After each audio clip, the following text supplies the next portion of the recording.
Bago natin simulan ang kwentong ito, shoutout muna natin yung 5 bagong warrior members natin na sina Lorenzo Bernal, Ian Lacrete, Tacloyd, Charlie Doronio, Kisuchin Evangelista, at sa mga nag-renew ng badge natin na sina Florence Bat at Kaka.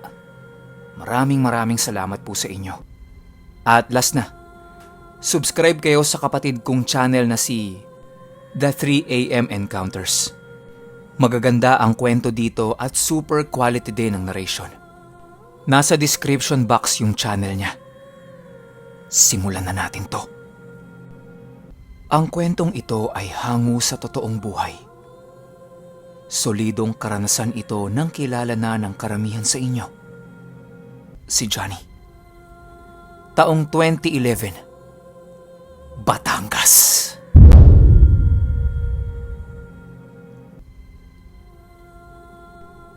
Nagkaroon ng fiesta noon sa Barangay Rosario. In-invite ako ni Ate Josie. Pumayag naman ako. Minsan lang yun eh. Nung makarating ako doon, pumunta kami sa kaibigan at mga kakilala niya. Kain dito, kain doon. Meron pang mga nagyayaya ng shot. Yung tagay-tagay. Bawat madaanan naming bahay, kung hindi kami kakain, magsha-shot kami. Habang naglalakad kami at palipat-lipat ng bahay, nagkwento itong si Ate Josie sa akin na meron pala doon sa lugar nila na merong malakas ang sapi at wala pang nakakagamot na albularyo doon. Hindi nila malaman kung bakit. Yung iba kasing tumitingin, natatakot na. Masyado kasing sadista yung sumasapi. Kung hindi sobrang pambubugbog ang inaabot ng albularyo, minsan pa nauospital. Kasi talagang grabe manakit yon. Kaya ang nangyari, natakot na yung iba. Hindi na din sila nagtangkapang tingnan yung pasyente. Ilang beses na din nilang pina-check up yon sa ospital. Pero walang findings. Dumalaw pa nga sila sa Mandaluyong eh. Iniisip kasi nila, meron itong sayad sa utak. Pero hindi eh. Normal talaga yung tao na yon. Tinanong ko si Ate Josie. Ang sabi ko, "Teka ate, ilang taon na ba siyang may sapi? Baka naman sobrang tagal na, kaya ganong kalakas yun." Sumagot si Ate Josie sa akin ng 10 taon na siyang ganun. Sagot ko kay ate, "Ay putik! Kaya naman pala eh. Sobrang hirap ng gamutin yan." Pinaliwanag ko kay Ate Josie kung bakit ko naman nasabing mahirap ng gamutin yon. Unang dahilan, mahina ang pananalig ng taong yon. Pangalawa, yung sumasabing espiritu sa tao na yon, kabisado na ang galaw ng katawan niya. Kaya kayang-kaya na siyang kontrolin ito. Kumbaga, lason na yung buong sistema niya. Yan yung iilan sa mga dahilan kaya medyo mahihirapan ang gamutin yung tao na yon. Bigla din akong hirit ng, "Gusto mo, tingnan natin eh. Set mo lang ate, akong bahala dun." Nakita ko sa mukha ni Ate Josie na gulat na gulat ito. Tapos, para ba itong tuwang-tuwa sa narinig niya? Matapos yan, sumang-ayon naman si Ate Josie at nagsabi itong iseset niya talaga na magtagpo kami nung taong meron ng sapi ng 10 taon. Sobrang dami naming nakain at nainom nung araw na yon. Parang nakaramdam pa nga ako ng pagkahilo eh. Nung pauwi na kami, napadaan kami doon sa bahay na sinasabi niyang pasyente. Sabi sa akin ni Ate Josie, "Teka lang Johnny, ito yung sinasabi ko sa yung bahay ng pasyente. Sandali lang ha, titingnan ko kung nasa loob. Kukumustahin ko lang." Bigla akong banat kay ate ng, "Naku ate, wala na ako sa kondisyon. Nahihilo na nga din ako eh. Dito na lang ako sa labas. Antayin ka na lang namin ng asawa mo. Pumasok si Ate Josie sa loob ng compound. Positive. Nandudun yung pasyente. Nagluluto pa nga eh. Nang makita ni Ate Josie yun, dali-dali itong lumabas at lumapit sa akin. Sabay wika ng, Johnny! Johnny! Halika na, dali! Pumasok ka na sa loob! Andudun siya! Para pang kinikilig-kilig si Ate Josie nung sinabi niya yan. Paano? Alam niyang mapapalaban na naman eh. Ang sabi ko sa sarili ko, naku, patay tayo dyan. Hindi ako handa. Pero kasi, sayang yung pagkakataon. Hindi naman kasi nag-i-stay doon yung pasyente na yon. Gawa ng meron itong asawa na taga Baguio. Pero meron siyang anak sa una niyang asawa. Yun yung dahilan. Kaya umuwi siya ng Batangas. Maganda lang nito. Natsyempohan namin na nandun yon. Nung nasa loob na kami, kumustahan muna sila ni Ate Josie. Habang nagsasalita pa si Ate Josie, bigla siyang pinutol nito at nagtanong ng, bakit may kasama kang manggagamot? Ha? Pagalit at pasigaw siyang nagsalita ng ganon. Ang sabi naman ni Ate Josie, Mare, gusto ka lang naman naming tulungan eh. Sumagot na naman ito ng, papatayin ko yung manggagamot na yan! Alisin mo yan dito! Alisin mo! Agad-agad na paatras yung mga kasama namin. Tapos namutla si Ate Josie. Lumapit ito sa akin at nagsenyas ng may sapi na siya. Ako naman, dahil sa tama ng alak, hindi ko na lang pinapansin yung mga sinasabi niya. Minumura pa nga niya ako nun eh. Pero wala, hindi ko talaga pinapansin. Kaso nga lang, ihing-ihi naman ako nun. Ang sabi ko, Ate Josie, saan ba yung CR dito? Kasi hindi ko na kaya eh. Lalong namutla itong si Ate Josie. Kasi yung CR ng bahay, nandoon malapit sa lutuan. Lutuan kung saan nagluluto yung pasyenteng si Lisa. Iniisip niya, baka kasi kapag nag-CR ako doon, tuluyan ako ni Lisa. Totohanin yung sinasabi nitong papatayin ako. Ang sabi na lang sa akin ni ate, doon na lang ako mag-CR sa likod ng bahay. Total, wala namang tao doon. Pero kahit doon ako mag-CR, madadaanan ko pa din yung kusina. No choice na eh. Ihing-ihi na ako. Pumunta na ako sa likod nun. Nung natapos na akong umihi, naglakad na ako pabalik kila Ate Josie. Bigla-bigla na lang akong binato ni Lisa ng sandok. Gulat na gulat talaga ako nun. Wala namang dahilan para batuhin niya ako. Tsaka, hindi kami close. Yun nga lang yung unang beses kaming nagkita eh. Kitang-kita ni Ate Josie at ng asawa niya yung pangyayaring yun. Pero syempre, hindi naman tumama sa akin yung sandok. Alerto tayo eh. Pero meron siyang tinamaan. Yung anak niya na tahimik lang na naglalaro. Pagbalik ko sa terrace kung saan ako tumambay, lumapit sa akin ulit si Ate Josie. Ang sabi pa nito, buti, hindi ka tinamaan, Johnny. Sumagot ako ng, hindi talaga ako tatamaan nun, ate. Pero mas mabuting umuwi na lang tayo ngayon. Wala talaga ako sa kondisyon manggamot eh. Tsaka hilong-hilo na ako. Tapos para akong nasusuka. Pero yun ding oras na nag-uusap kami ni Ate Josie, bigla siyang tinawag ni Lisa. Tapos pinaupo siya sa sala nila. Doon ay nagsimula silang mag-usap. Hindi ko na narinig pa yung mga pinag-uusapan nila. Pero si Ate Josie, sumisenya sa akin na meron na namang nakasapi kay Lisa. Inilapit ni Lisa ang mukha niya sa mukha ni Ate Josie at nagwika ito ng, "Palayasin mo yung lalaking nasa labas. Papatayin ko talaga yan. Palayasin mo!" May halo pang gigil yun. Si Ate Josie kalmado lang. Tapos binalik siya kung saan siya nakaupo. Nagsalita ng mahinahon si Ate Josie ng, "Ano bang problema mo? Baka kasi matulungan ka namin eh." Pero parang hindi na ito nakokontrol. Bigla itong sumigaw ng napakalakas ng, "Palayasin mo na yan!" Sabay sa bunot kay Ate Josie. Agad naman itong inawat ng asawa niya. Yun na.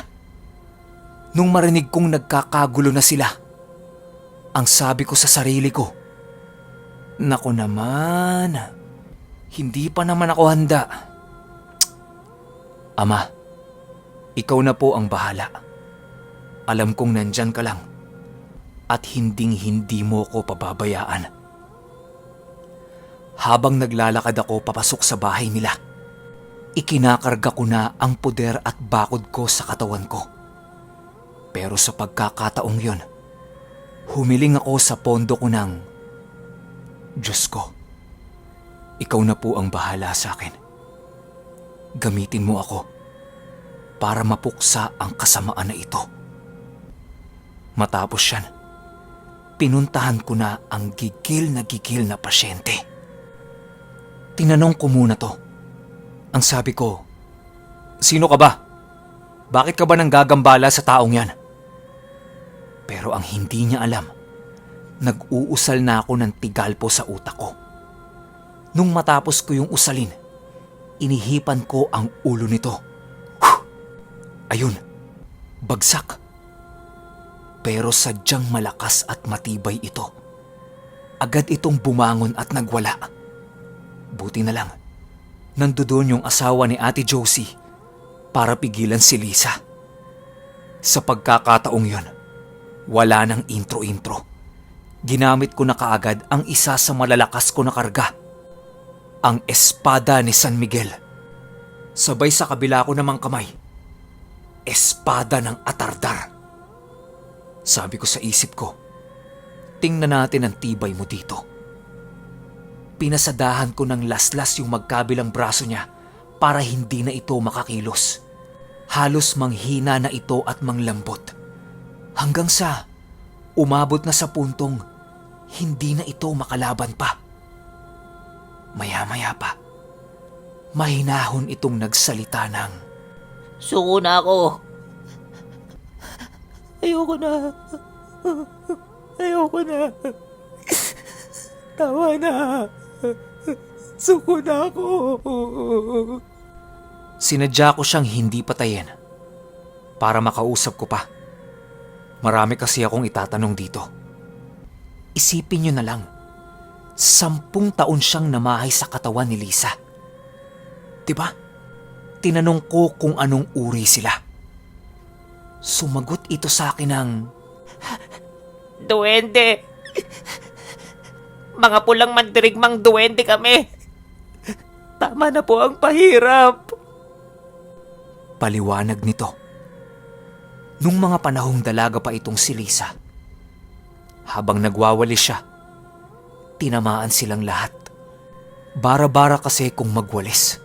Ang masakit pa nito, yung mga bata sa lahi nila ay napilayan.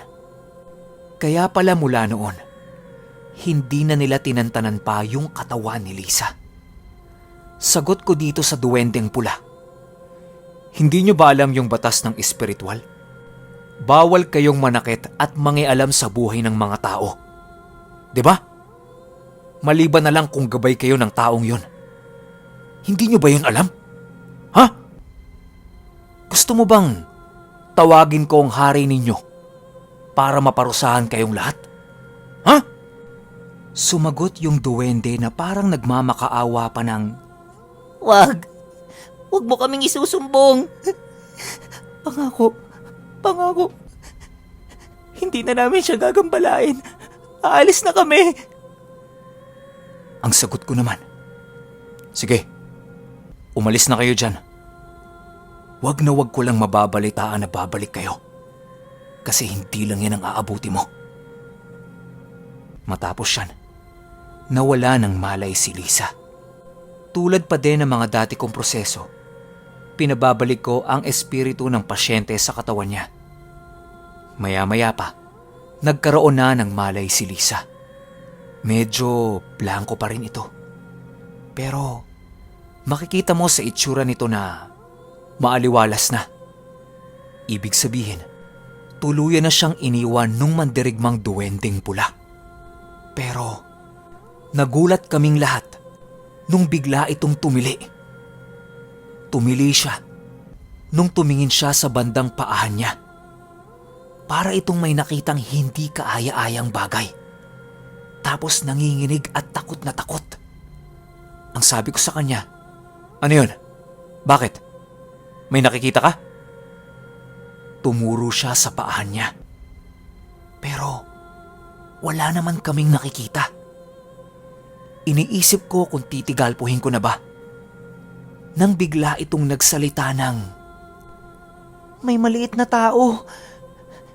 Nakapula, nakaluhod, tapos punong-puno ng dugo yung katawan. Ang sama ng tingin sa akin. Ilayo niyo yan! Ilayo niyo yan! Ang tanong ko kay Lisa, ikaw na ba talaga yan? Sagot niya, oo. Yung maliit na tao, nakatitig pa rin sa akin. Pero, di kalaunan, may mga umakay sa tinuturo niyang mga kamukha niya rin.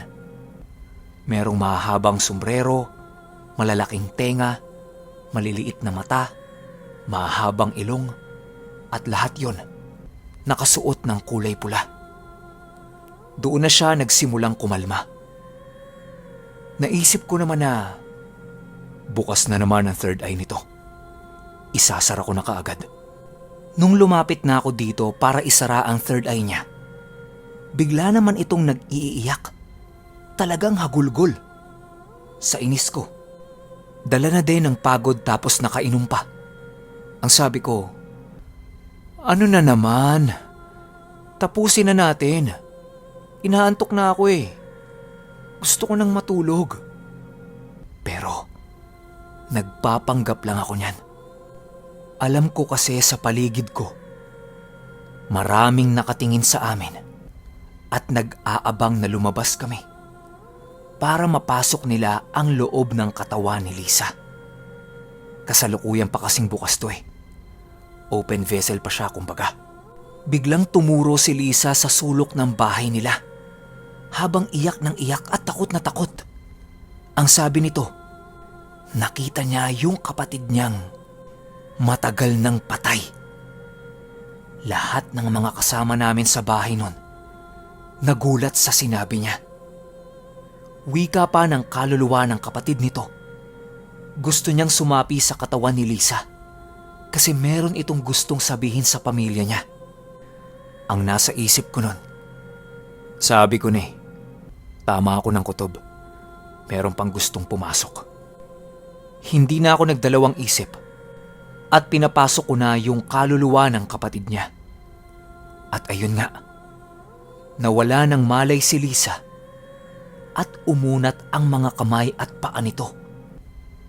Ibig sabihin, pasok na yung espiritu. Yung ibang kapatid ni Lisa, nagpuntahan na doon kasi nakakarinig sila ng mga nagwawala eh. Pero ang naabutan na lang nila yung kaluluwa ng kapatid nila. Bigla silang itinuro nito isa-isa. Tapos nagkwento ng masasayang alaala nila na silang magkakapatid lang ang nakakaalam. Lahat sa kwarto na yon, bigla na lang humagulgol sa pag-iyak. Talagang biglang lumungkot nung mga oras na yon. Meron palang hindi nasabi itong namatay nilang kapatid sa kanila. Nung ganun na yung eksena, lumabas na ako ng bahay. Usapang pangpamilya yun eh. Respeto na din sa pribado nilang buhay.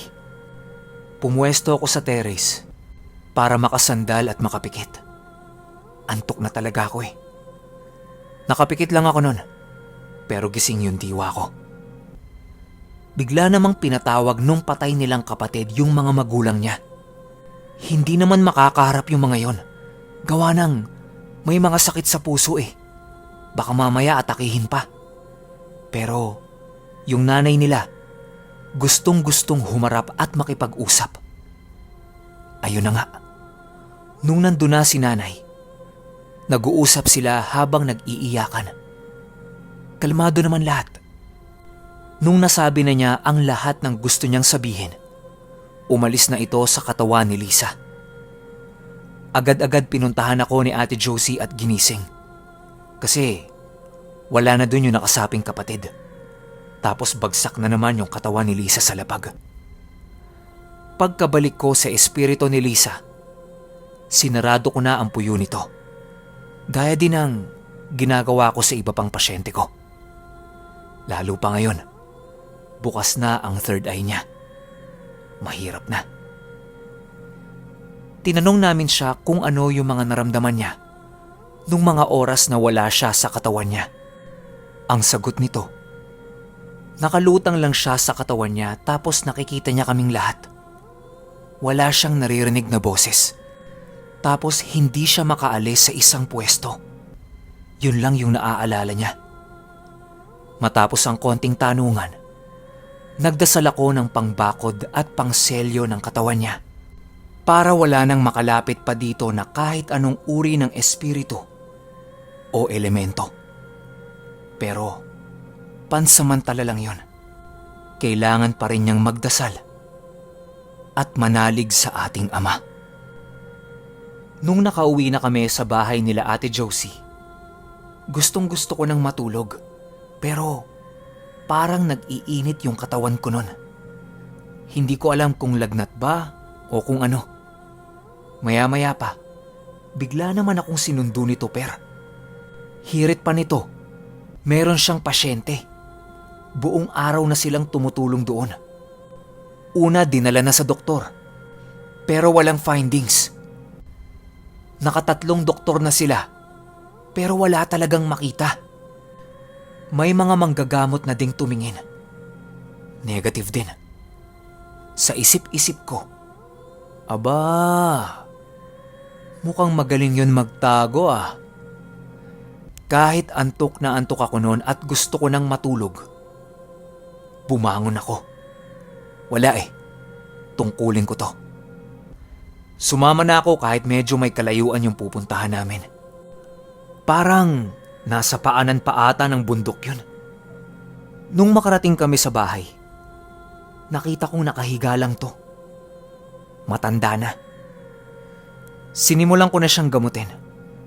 Pero tao lang ako eh. Hirap na akong gamutin siya gawa ng nilalabanan ko lang yung antok ko. At saka nakainom ako, di ba?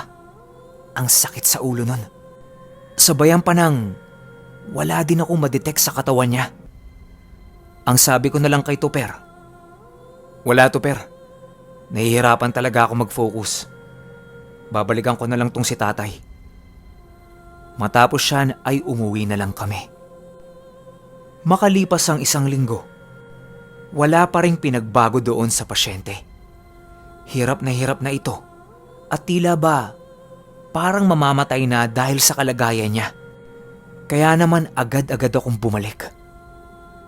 Nung gamutan na, pilit kong pinaupo yung matanda para kahit papaano umikot yung dugo niya sa katawan. Matapos yan, humiling ako sa Diyos na gamitin ako bilang instrumento niya. Nang sa ganon, mapagaling ko ang taong nasa harapan ko na nangangailangan ng tulong. At habang nakahawak ako sa kamay ng matanda, nakapikit lang ako at nagdarasal pa rin. Meron ako nakitang vision ng isang maamong babae na nagliliwanag at nakabuka ang mga kamay. Para bang inaanyayahan ako nitong lumapit sa kanya. Pagmulat ko, itinaas ko ang kamay ko At ginamit ko ang orasyon na galing kay Tito Jerry na ginamit niya din kay Ate Ami. At yung orasyon na yon ay yung mga katagang nakasulat sa kamay ng mahal na birhen. Pero sa pagkakataong yon, ginamitan ko siya ng kombinasyon ng OX at kamay ng mahal na inang Animasola. Walang sabi-sabi, itinara ko yun sa kanyang sikmura. Maya-maya pa, dighay na lang ito ng dighay. Halos abutin din ng 30 minutos. Pawis na ako habang nakafocus sa panggagamot. Nung tapos na siyang dumighay, nagwika ako ng, "Kayong mga nasa loob ng katawan ng tao na to, inuutusan ko kayong lumabas!" Hanggang sa sumuka ito ng sumuka na puro hangin.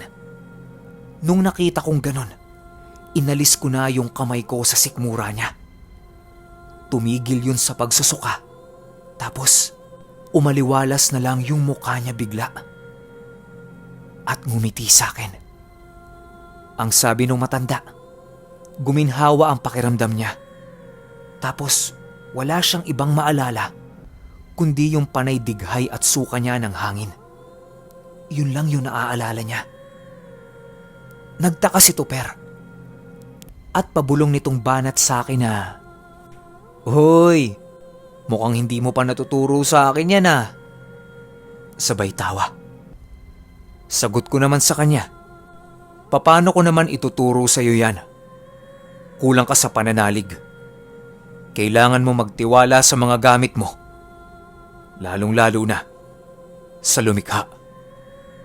Maya-maya pa, nagkwento yung matanda. Ang sabi niya, nagsimula siyang makaramdam ng ganon nung naglinis siya ng bakuran niya para magtanim ng gulay. Pag uwi niya matapos yun, hindi na siya makagalaw at bumigat na yung katawan niya. Ang sagot ko naman sa kanya, nagambala niya yung tinitirhan ng mga laman lupa. Nasira niya yung tahanan nila. Malamang nakalimutan niyang magsabi ng tabi-tabi po. Kaya ang naging ganti nila sa kanila, yung pananakit ng katawan niya. Ngayon kung uulitin niya yon, kailangan niyang magtabi-tabi po. Ang sabi ko pa, hindi lang siya ang nakatira sa lupa na yon. May mga mas nauna pa sa kanya. Ang sabi ko sa matanda, "Sa ngayon bibigyan kita ng orasyon para hindi ka nila magalaw." Matapos yun, naging maayos na ang pasyente namin. Dagdag kwento pa nito, dahil sa karamdaman niya na yon, naibenta niya yung baka niya. Pero ni piso, wala siyang napakinabangan doon. Kaya ang sabi nitong matanda, utang niya ang buhay niya sa akin. Sagot ko naman sa kanya, "Mali. Wala ho kayong utang sa akin. Utang natin ang lahat sa Diyos. At siya ang dahilan kung bakit tayo nabubuhay at naililigtas." Matapos yan, binigyan ko na siya ng orasyon. Pangalan niyo ng talulot ng bulaklak ng Maria. Ang sabi ko, ingatan niya yon. Magagamit niya yon sa mga pagkakataong kailangan niya. Matapos yan, umalis na kami ni Tuper at bumalik na ako ng Manila. Makalipas ang 1 buwan, habang nagpapastol yung matanda ng baka niya sa gilid ng sapa, inatake naman siya ng putakte. Habang may lakas pa siya, tumakbo siya pa uwi ng bahay nila. Sakto namang doon siya nawala ng malay. Inalalayan siya ng asawa niya. Ang sabi pa nitong asawa niya, parang wala na talaga siyang buhay. Paano ba naman? Natusok siya ng daang-daang putakte. Isa pa, meron na din kasing edad tong matanda. Kaya baka hindi na kayanin ng katawan niya yung mga sakit. Pero laking gulat ng asawa nito nang bigla itong gumalaw. Uhaw na uhaw siya. Kinuha kagad ito ng tubig ng asawa niya para makainom. Tapos maya-maya pa, Nag-iyakan silang mag-asawa. Grabeng pasasalamat nila sa Diyos nang dahil sa himalang yon. Nung nangyari yon, agad-agad tumawag yung matanda kay Tuper at kinuwento niya ang bawat detalye ng nangyari sa kanya. Gusto kasi nitong matanda iparating sa akin yung himalang nangyari sa kanya nung araw na yon. Kung hindi ninyo na itatanong, kamag-anak ito ni Tuper sa father side. Paniniwala nung matanda, nailigtas siya nung orasyon na inilagay ko sa papel. At mula noon, palagi na niyang daladala yon kahit saan siya magpunta. Paalala lang po sa inyong lahat, hindi po ako ang nanggagamot. Ginagamit lang po ako ng ating Diyos bilang instrumento niya. Sa Kanya pa rin po ang lahat ng papuri, pasasalamat, paniniwala, at lahat-lahat ng kakayahang meron ako. Uulitin ko lang po, instrumento lang po ako ng ating Ama. Ito ang panglimang kwento ko sa channel ni Pinuno. Muli-muli, ako nga pala si Johnny.